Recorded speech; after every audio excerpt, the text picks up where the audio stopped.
Hi, hello sa inyo guys. So, welcome back again sa ating video ngayon is pag-uusapan natin kung paano mag ah, kung paano mag-change ng location doon sa ating Microsoft Windows.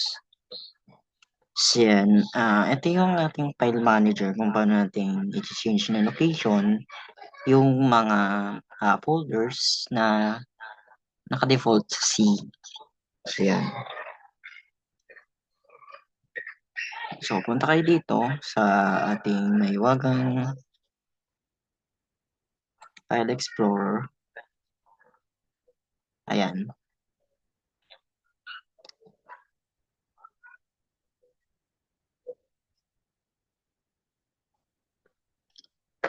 So, pagpunta nyo kay File Explorer, may makita kayo dito sa home, yung mga quick access folders. Ito yung desktop, documents, music, downloads, pictures, and videos. So, ito, pwede nyo i-change ng location sa mismong drive pa rin, huwag lang sa ibang drive kasi mag-auto-generate yan or mag-auto-create yan sa mismong users folder nyo.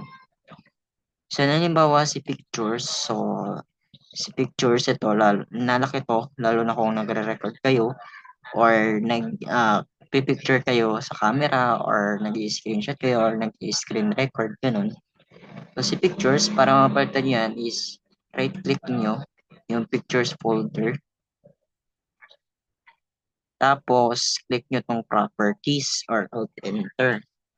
Pagka-click nyo ng properties, may lalabas na small pop-up box, which is the pictures properties.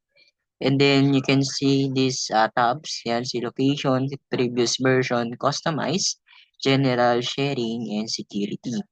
Punta kayo dito sa may location.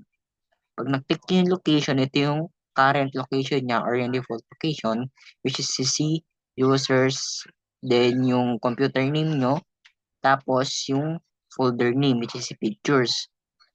So, ang gagawin nyo dyan, para mapalitan nyo, is you can also change this to D, lalo na kung meron kayong D drive at malaki yung ano ni D drive yan. Punta kayo sa D, tapos, you can type the folder name, kahit ano na lang kung anong gusto nyo, ayan.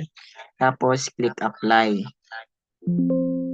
Magpa-prompt yan that the folder D slash yung folder name nyo does not exist. Would you like to create it?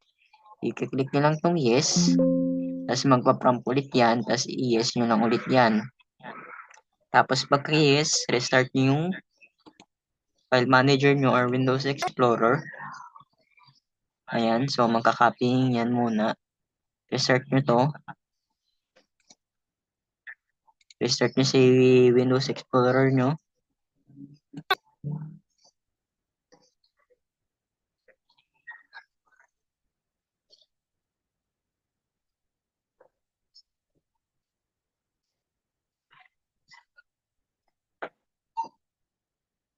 So yan, bali na restart na natin si Windows Explorer. And then, let's see kung napunta siya sa D drive. So, ito, access natin sa this PC.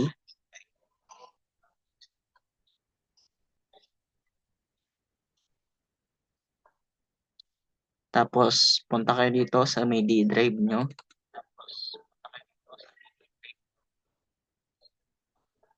And then, you can check na si downloads and si pictures is nandito na sa D drive.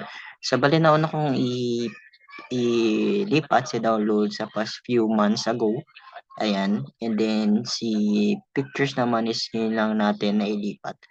Ayan. So, nandito na siya. Kaya lang itong dalawang to, it will automatically generate sa users folder.